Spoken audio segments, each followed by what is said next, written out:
ஒரு துறவியாரும் சீடர்களும். ஒரு துறவியார் தன்னோட 3 சீடர்களோட நதிக்கரையில் நடந்து போயிட்டுருக்காரு. அப்போது திடீர்னு துறவியார் தன்னோட சீடர்கிட்ட ஒரு கேள்வி கேட்குறாரு. நீங்கள் வெற்றி அடையணும்னா என்ன செய்யணும்னு நினைக்கிறீங்கன்னு கேட்குறாரு. அதுக்கு அந்த துறவியார் சொல்கிறாரு, அதில் ஒரு சீடர் சொல்கிறார், அந்த 3 பேரில் ஒரு சீடன் சொல்கிறான், கடுமையாக உழைக்கணும் அப்படின்னு சொல்கிறான். இன்னொருத்தர் என்ன சொல்கிறாருன்னா, நல்லா திட்டமிட்டு எந்த வேலையும் செய்யணும்னு சொல்கிறான். 3வது அவர் என்ன சொல்கிறாருன்னா, சூழ்நிலைக்கு ஏற்ப நம்மளோட வாழ்க்கை இருக்கணும் அப்படின்னு சொல்கிறாரு. இதை 3த்தையும் கேட்ட துறவியார் என்ன செய்கிறாருன்னா, 3மே முக்கியம்தான், நீங்கள் சொன்ன 3 கருத்துகளும் சரிதான், ஆனால் இது கூட இன்னும் ஒரு விஷயத்தை இது கூட சேர்த்துக்கணும் அப்படின்னு சொல்கிறாரு. அப்படி என்ன விஷயம் அப்படின்னு சீடர்கள் கேட்குறாங்க. அதுக்கு துறவியார் சொல்கிறாரு, நம்பிக்கை. நம்பிக்கை உள்ளவங்களால் மட்டும்தான் எந்த ஒரு வெற்றியையும் பெற முடியும் அப்படின்னு சொல்கிறாரு. அதுக்கு அந்த 3 துறவியாருக்கு ஒரு நல்ல உதாரணம் சொல்லணும்னு நினச்ச துறவியார், இப்போது இந்த 3 சீடர்களோட துறவியார் அந்த நதிக்கரையை ஒத்தி நடந்து போயிட்டுருக்காங்க. அப்போது அவர் பக்கத்தில் இருக்கிற நதிக்கரையில் ஒரு மனுஷன் மீன் பிடிச்சிட்டு இருக்கிறத அந்த சீடர்கள் கிட்ட காட்டுறாரு.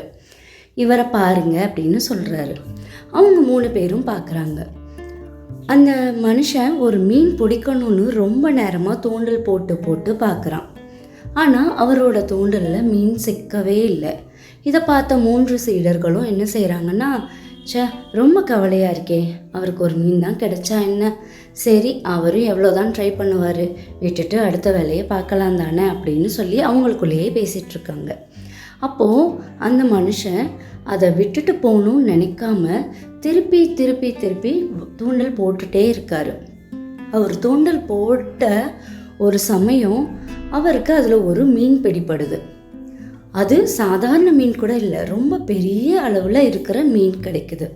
இதை பார்த்த அந்த 3 சீடர்களும், அப்பா எப்படியோ இவனுக்கு கிடச்சிருச்சுன்னு அவங்க 3 பேர் மனசுலையும் அவ்வளோ ஒரு சந்தோஷம்.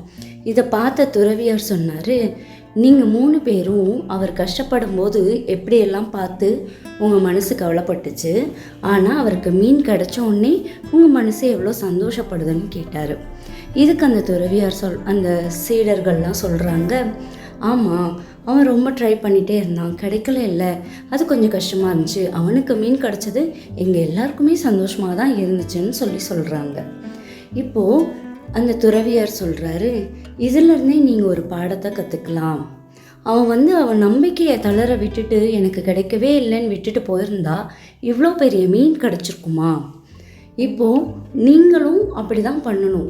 நீங்கள் உங்களோட நம்பிக்கையை நீங்கள் விட்டுட்டு முயற்சி பண்ணுறதை நீங்கள் விட்டுட்டிங்கன்னா உங்கள் பக்கத்திலே இருக்கிற ரொம்ப பெரிய வெற்றி உங்கள் கைக்கு கிடைக்காமலே போயிடும் அப்படின்னு தன்னோட மாணவர்களுக்கு அவர் விளக்கத்தை சொல்லி முடிக்கிறாரு.